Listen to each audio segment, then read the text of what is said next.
নমো কৃষ্ণ শংকৰ গুৰু হৰি ৰাম ৰাম হৰি ৰাম হৰি ৰাম। হৰিপদ সেৱা আৰু হৰিপদ সেৱাৰহীন পদ পঞ্চম ভাগ। ৰাম যদি কুনি বন্ধে কদাচিতো বোলাবাণী, কৃষ্ণ পদ সেৱা নকৰিলে নাহি হানি। স্বধৰ্মতে পৰম কৃতাৰ্থ নৰ, প্ৰহ্লাদ বচনে শুনাইহাৰ উত্তৰ। নৃসিংহ আগত বুলন্ত মহাশয়,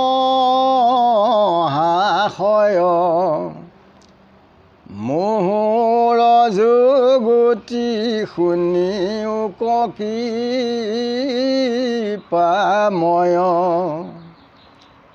ধৰ্ম সত্য দম তপ জপ গবৰ, অনসুৱাধিতি ক্ষমালৰে যায় মৎসৰ। দানে সমে বেহি বাৰ গুণবা মনৰ, সদায় সব গুণে যুক্ত জবৰ। কিন্তু যে বেভৈল প্ৰভু মাত্ৰ বিমুখ, সাধে মাত্ৰ ৰাতি দিনে নিদিয় সুখ। তাতো কৰি শ্ৰেষ্ঠ মানুহ সিটো চাণ্ডালক, কায় বাক্য মনে যিটো তোমাৰ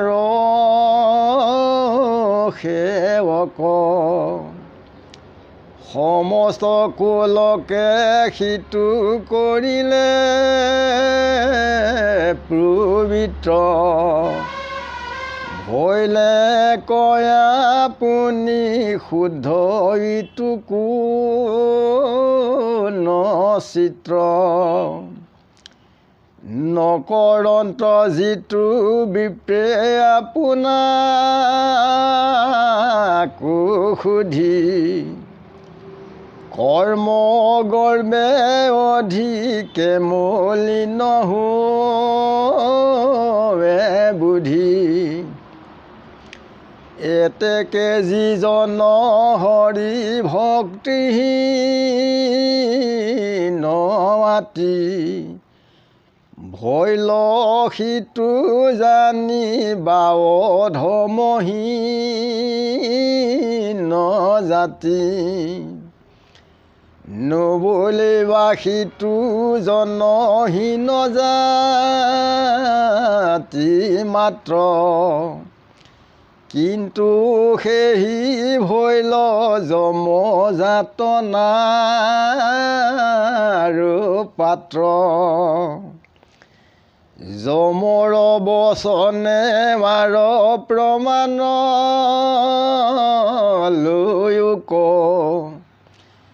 বুলন্ত শুনিবি মোৰ দূত গণ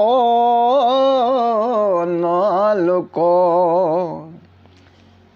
হৰিপদ পংকজৰ মকৰন্ধৰস,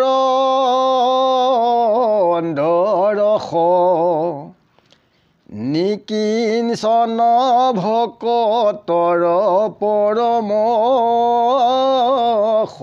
বস্ত্ৰ। অজসে সেৱন্তে সংসাৰতে জানি সাৰ, হৰি সেৱাৰ শেষে জীৱনতা সম্বাৰ সদায়ে বিমুখ যিটো হেনয় ৰসত বান্ধিলে ক তৃষ্ণা গৃহ নৰক পৃথক সেইটো অসন্ত দুষ্ট পৰম জ্ঞান তাকে লাগি বান্ধি আন নৰক লাগ এই মানে থৈলো যমৰাজাৰ বচন হৰি পদ সেৱাহীন ভৈল যিটো জন জীৱন্ততে মৰা সিটো অধম পামৰ লয়ো কমিহাৰ সাক্ষী বচনে ৰুদৰ বানৰ যুধত হৰে বুলন্ত কৃষ্ণক তুমি দিয়া আছা ইটো নৰ শৰীৰক তথাপি তোমাৰ পদে কৰে অনাদৰ পৰম শোচনী আত্মঘাতী সিটো নৰ এই মানে থৈলো বচন মহেশ্বৰ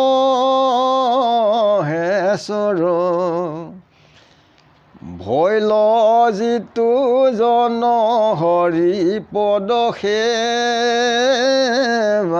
পৰ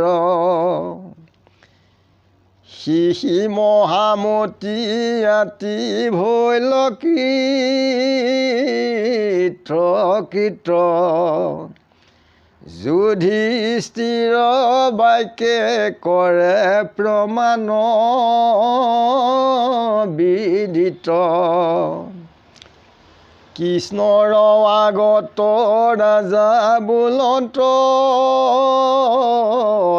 উৎসুকী যিটো মহাজনে প্ৰভু তোমাৰ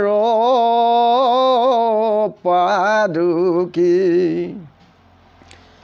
শৰীৰ কৰয় সেৱা চিন্তে সদামণি খৰ মৰে গুণ নাম ব্ৰণামে বচনি এতেকে গুচয় সংসাৰৰ দুখ বন্ধ অনায়াসে পাৱে মহামুকুতি আনন্দ আনুসৱ সুখ আশী মিলে যে বিচাৱে আন জ্ঞানী কৰ্মী যাক দেখিতে নাপাৱে।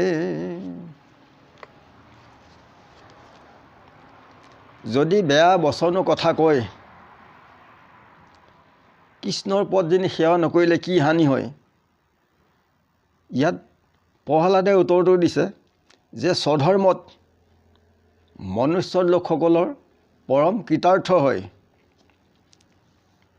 যে নৰসিংহৰ আগত প্ৰহ্লাদে কৈছে যে এজন ব্ৰাহ্মণ হ'বলৈ হ'লে ধৰ্ম সত্য দম তপ জপ যজ্ঞ আৰু অনুসূয়া ধীতি ক্ষমা লজ্জা অমৎসৰ আৰু লগত দান, এই 12টা গুণ থাকিলে এজন সম্পূৰ্ণ ব্ৰাহ্মণ দৃঢ় হয়।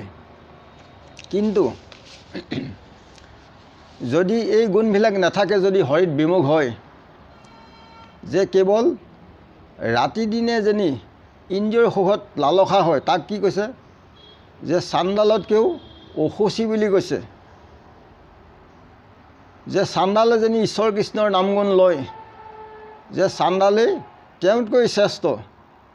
যে কায় বাক্য মনেৰে যিজনে ঈশ্বৰক স্মৰণ কৰিলে সেই চণ্ডালে আৰু সমস্ত কুলক তেখেতে উদ্ধাৰ কৰিলে আৰু নিজেও পবিত্ৰ হ'ল। যে যি বিপ্ৰই নিজক শুদ্ধি কৰিব নোৱাৰে, যে কৰ্মৰ গৰ্বত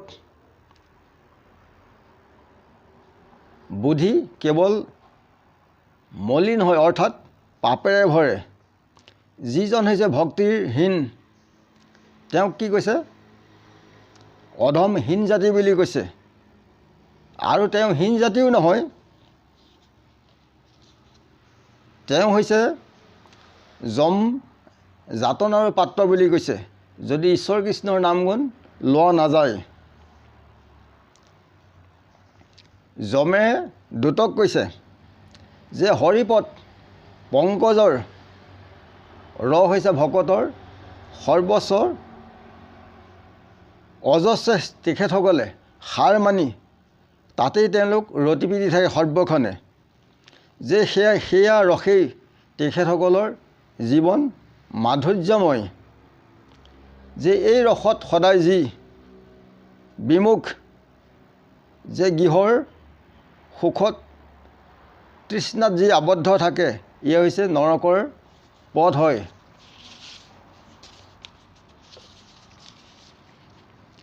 আৰু তাক কি কৈছে অসন্ত, দুষ্ট আৰু অজ্ঞান বুলি আমাকে গালি পাৰিছে, যদি আমি ঈশ্বৰ কৃষ্ণৰ নাম গুণ শুদ্ধভাৱে লোৱা নাই। যে তেতিয়া যমে দূতক কৈছে যে তেওঁক বান্ধি পেলাই নৰকৰ ঠাইলৈ লৈ আহা যান্তনাৰ কাৰণে। যে হৰিপদ সেৱাৰ যিজন হীন, তাক কি কৈছে জীৱন্ততেই মৰা বুলি কৈছে। যে উশাহ নিশাহটোহে আমি লৈ থকা হয়, যে পৰম অধম বুলি আমাক গালি পাৰিছে। শিৱই বানৰজাৰ যুদ্ধত কৃষ্ণক কৈছে যে আপুনি মনুষ্য শৰীৰ দিছে, যে আপোনাৰ চৰণত যি প্ৰণাম নকৰে, অনাদৰ কৰে, যে পৰম শোচনীয় আৰু আত্মঘাতী বুলি আমাক কৈছে। যে হৰিপদ সেৱাৰ পৰম সুখকৰ, তাত আশ্ৰয় লৈ নামগুণ ল'লে তেতিয়া কৃতকৃত হৈ যুধিষ্ঠিৰে কৃষ্ণক কৈছে যে যিটো মহাজনে আপোনাৰ চৰণ পদ্মত শৰীৰ অৰ্পণ কৰি মনেৰে সৰ্বক্ষণে আপোনাক স্মৰণ কৰে, আপোনাৰ নামগুণ বৰ্ণনা কৰে, তেতিয়া এই সংসাৰ সাগৰৰ পৰা অচিৰে দুখ সুখ বেজাৰ এইবিলাকৰ পৰা আঁতৰি বৈকুণ্ঠগামী হয়। যে অনায়াসে মুক্তি পায় আৰু আনন্দ মনেৰে থাকিব পাৰে। আৰু তাত যিখিনি বেদৰ বিহিত স্বঅভিলাষিতৰ মনত বাঞ্ছিত কৰিলে সেইখিনিও গৰাকীয়ে কৃপা কৰি দিয়ে। যে আন জ্ঞানী কৰ্মীয়ে ইয়াক দেখিবলৈ নাপায়। হৰিৰ নামত একোৱে বিঘিনি নাহিকে জানা নিশ্চয়, আনযত ধৰ্ম তাহাৰ বিঘিনি নামেশে দূৰ কৰয়। যে হৰিৰ নামত একো বিঘিনি নাইকিয়া, কেৱল নাম মাত্ৰ ল'লেই গৰাকী সন্তোষ হয়। ইয়াক আমি নিশ্চয়কৈ ল'ব লাগিব দৃঢ়তাৰে। যে আন যিমানবিলাক ধৰ্ম কৰ্ম আছে তাৰ হৈছে বিঘিনিবিলাক কেৱল ঈশ্বৰ কৃষ্ণৰ নাম গুণেহে শুদ্ধ কৰিব পাৰে বা দূৰ কৰিব পাৰে, আনেহে নোৱাৰে। ইমানতে কৈ সবাৰ চৰণত সেৱাজনে আজিলৈ ৰাখিছোঁ। গুৰু কৃষ্ণ কৃষ্ণ মহাকৃষ্ণ হৃদয়ানন্দ কৃষ্ণ।